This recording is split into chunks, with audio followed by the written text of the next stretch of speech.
The bass vibrated through Mahir's bones as a pair of bouncers led him along the staff-only corridor in the nightclub.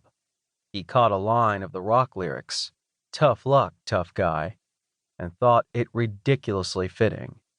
He was already seeking conclusions and grasping at nothing, like that meth head from last week who had received messages through the TV, convinced that God spoke to him on the shopping channel.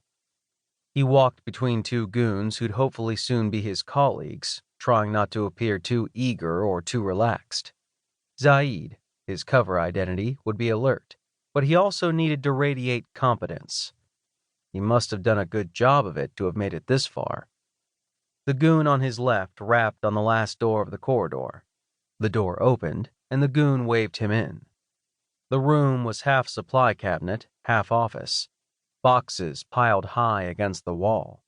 A water cooler looked out of place between the Formica table and cheap folding chairs. There was only one man in the room, and he stood off to the side. He was taller than Mahir, though not by much. Just enough that he'd have to look up a little if they were ever standing face to face, which Mahir hoped didn't happen anytime soon. That wasn't to say the guy was unattractive. Well-dressed, well-groomed, dark hair arranged perfectly, and tailored shirt and slacks crisp and smooth.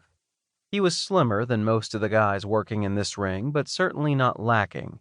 His white sleeves were rolled to the elbows, showing off strong, sinewy muscle, and if his forearms were that cut, Mahir could only imagine what the man was hiding under the rest of his clothes. It didn't help that Mahir knew this guy played for his team. If he was the head of Lombardi's security, he was gay. They all were. That was how Lombardi kept his men from fucking with his girls. Yeah, he was gay and he was attractive, but there was an air about him that made Mahir more than happy to stay on the opposite side of the room. The guy radiated a menacing intensity, a focused, predatory aura that pulled all of Mahir's nerves taut. The room was dim, lit only by a single weak bulb over their heads, but the still, silent man wore sunglasses, dark ones. The slightest motion of his eyebrows said he was looking Mahir up and down. Mahir had seen guys like this before. Some were just douchebags who wanted to look like gangster badasses or action movie leads, but then there was this kind, the guy who didn't like people looking him in the eye.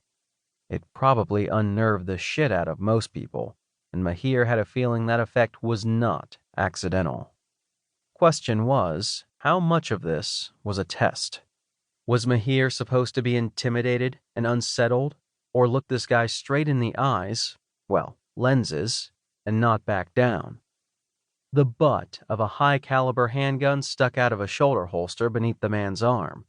He didn't play around. Working for a notorious pimp who was likely also a high-powered drug dealer meant he didn't have to play by the same rules Mahir did. Passing whatever test he was currently taking wasn't optional. Deep, even breaths. "You must be David Ridley." "And who the fuck are you?" Mahir swallowed. The guy's voice was smooth but sharp at the same time. He'd probably sound sexy as hell if every word wasn't laced with, "Give me a reason not to shoot you." "I was told you were expecting me." "I'm expecting someone." The guy raised his chin, drawing Mahir's attention to the flawless lines of his jaw and throat. "You might want to introduce yourself before you start asking questions." "I'm Zaid."